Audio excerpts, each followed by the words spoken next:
कुछ दिन तक कूफा के कैद खाने में इनको रखा गया। बाज़ मुअर्रिखीन ने लिखा है बाइख्तिलाफ रिवायत कमोबेश 35 दिन तक कूफा के कैद खाने में ये रहे। आप ये नहीं समझे 3 दिन का करबला, नहीं, 3 दिन का करबला, ये मुश्किलें हैं, ये मुसीबतें उठाई उन लोगों। ये जो है ना कि करबला के बाद लबों पे मुस्कुराहट नहीं आई, क्यों नहीं आई? कोई छोटा मोटा वाकया नहीं था। 35 दिन तक कूफा के दारुल इमारत में कैद रहे। फिर यजीद पलीद का खत आया कि उनको यहां भेज दो, यहां भेज दो, यहां रवाना कर दो। अब वो 5000 सिपाहियों के साथ अब ये माज़अल्लाह जिन्हें वो कैदी कह रहे थे उस काफिले को कूफा से मुल्क शाम दिमश्क, जिसे दमिश्क भी कहते हैं, दिमश्क रवाना किया गया।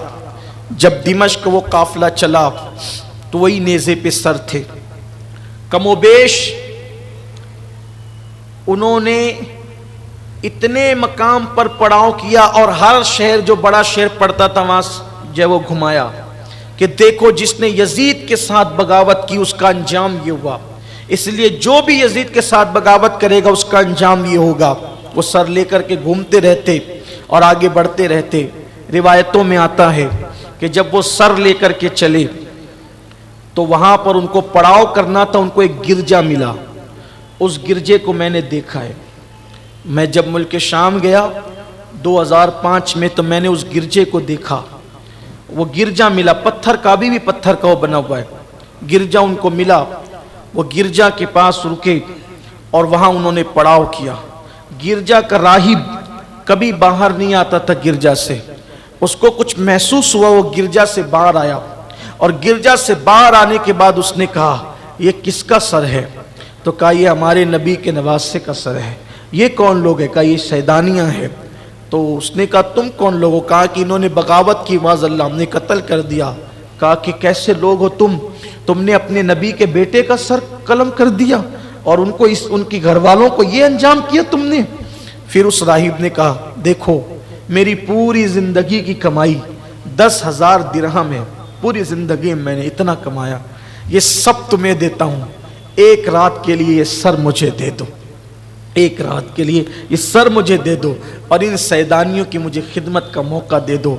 उन्हें तो पैसे चाहिए थे, 10,000 मिल रहे थे, 10,000 ले लिए, सर दे दिया। वो राही पूरी रात उस सर के सामने खड़ा रहा, जुल्फें साफ की, गर्द गुबार साफ किया। इमाम आली मकाम के कटे हुए सर से उस वक्त भी खून का असर था, खून का असर उस वक्त भी था। उसको पत्थर पे रखा, वो पत्थर अभी भी गिरजा में मौजूद है। अब वो गिरजा नहीं, अब वो मस्जिद है। तो जब मैं गया था तो मस्जिद ही थी, तो उस पत्थर पे रखा तो उस पे खून का असर था। आज भी खून का वो असर है। और कहा जाता है कि तकरीबन 225 साल तक, करबला के वाक़े के बाद 225 साल तक जब भी यौम आशूरा आता वो खून फिर ताज़ा हो जाता। जब भी यौम आशूरा आता वो खून फिर ताज़ा हो जाता। लेकिन उसके 225 साल के बाद फिर वो कैफियत नहीं देखी, लेकिन खून का असर अब भी उस पत्थर पर मौजूद है।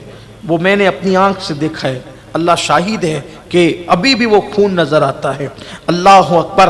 तो फिर उसने गुबार साफ किया, खुशबू लगाई और रात भर खड़ा रहा, देखता रहा अनवार उस सर पर कैसे बरस रहे हैं, हत्ता कि सुबह होते होते उस सर की बरकत से कलेमा पढ़ के मुसलमान हो गया। इमाम के कटे हुए सर की बरकत, यानी क्या उसने खिदमत की, इसलिए कि कुदरत को मंजूर नहीं कि कोई अहले बैत की गुलामी करके भी जहन्नम में जाए। अल्लाह ने ईमान की दौलत अता फरमा दी। उसके बाद फिर वो वहां से निकले, काफिला आगे बढ़ा। अब इख्तिसार के साथ बात की जाती है और अब इतनी हिम्मत कहाँ कि हर बात की जाए। सैयद अमीन आपका अदना